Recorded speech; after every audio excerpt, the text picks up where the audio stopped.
Do you want to learn how to restore Instagram deleted messages? I will show you the exact way to do that. Go to your Instagram, go to your profile, tap on menu, tap on account center, tap on your information and permissions, tap on export your information, tap on create export,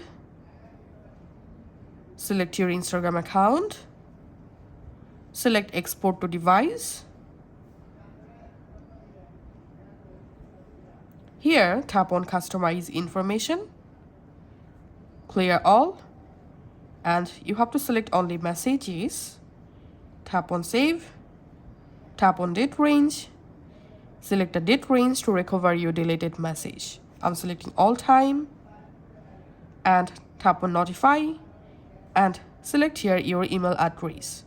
Updates about your data export will be sent to the email address. Tap on save and tap on media quality, select high quality. Now just tap on start export and then verify your Instagram account password here. And we can see I've successfully requested to download my all deleted messages.